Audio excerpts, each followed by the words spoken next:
Hello guys, അപ്പം ഇന്ന് വിഷുവായിട്ട് എങ്ങോട്ട് പോകണം എന്നറിയാൻ ചിന്തിച്ചിരിക്കുന്ന ഞങ്ങൾ ലാസ്റ്റ് വിഷുവായിട്ട് കുമരകം തിരിച്ചാലോ എന്ന് വെച്ചാൽ അവിടെ നേരെ ഞങ്ങൾ യാത്രയായി. പോകുന്ന വഴി അത്യാവശ്യം നല്ല സീനറിയും കാര്യങ്ങളൊക്കെ ഉണ്ട്. കുമരകം പഴയകളെല്ലാം അടിപൊളിയാണ്. അങ്ങനെ വണ്ടി ഓടിച്ച് പോയി കുറച്ച് നേരം ഐസ്ക്രീം കഴിക്കാൻ ഞങ്ങൾ രണ്ടും കൂടെ നിർത്തി. അടിപൊളി വൈബുണ്ട്. അവിടെയുമുണ്ട് വിനോദസഞ്ചാരികൾക്ക് വേണ്ടി ഏർപ്പാടാക്കിയ ചെറിയ ദ്വീപ് പോലെ സ്ഥലം. തൊട്ടപ്പുറത്ത് ഹൗസ് ബോട്ട്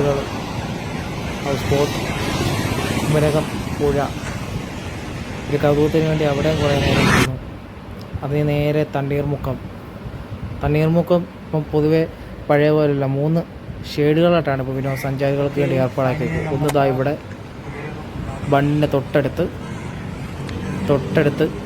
കാണാം. നമുക്ക് നല്ല ഒഴുക്കോടുകൂടിയ നല്ല ശുദ്ധമായ വെള്ളത്തിൽ തണ്ണീർമുക്കം ബണ്ട് തന്നെ നമുക്ക് കാണാൻ പറ്റും.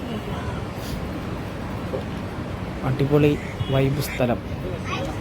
ഒരു രണ്ടാമത്തെ സ്പോട്ട് ഇതാണ്. 3 ഷെയ്ഡുകളാണ് തരംതിരിച്ചിരിക്കുന്നത് വിനോദസഞ്ചാരികൾക്ക് വേണ്ടി കുമരകത്ത് ഏർപ്പാടാക്കി വെച്ചിരിക്കുന്നത്. രണ്ടാമത്തെ ഷെയ്ഡാണ് house boat service, speed boat service, എൻ്റർടൈൻമെൻറ്റായ കാര്യങ്ങളൊക്കെ ഇപ്പോൾ ഇവരുടെ ഏർപ്പാടാക്കിയിട്ടുണ്ട്. അവിടുന്ന് നേരെ ഓപ്പോസിറ്റ് കിടക്കുന്ന 3ാമത്തെ ഷെയ്ഡിലോട്ടാണ്. ഇത് 3ാമത്തെ ഷെയ്ഡാണ്. ഇവിടെ അത്യാവശ്യം എൻ്റർടൈൻമെൻറ്റ് കാര്യങ്ങളൊക്കെ ചെയ്യാനുള്ളതൊക്കെ ഉണ്ട്.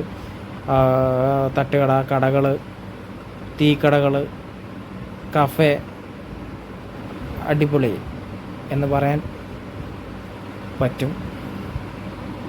എന്തായാലും എല്ലാവരും ഒന്ന് വിസിറ്റ് ചെയ്യുക. ആലപ്പുഴ, എറണാകുളം ഭാഗത്തോട്ട് പോകുന്നവരൊക്കെ ഇവിടെ ഒന്ന് വിസിറ്റ് ചെയ്യുക. അത്യാവശ്യം വൈബുള്ള സ്ഥലമാണ്. അപ്പം anyway, thanks for watching the video and share ചെയ്യുക.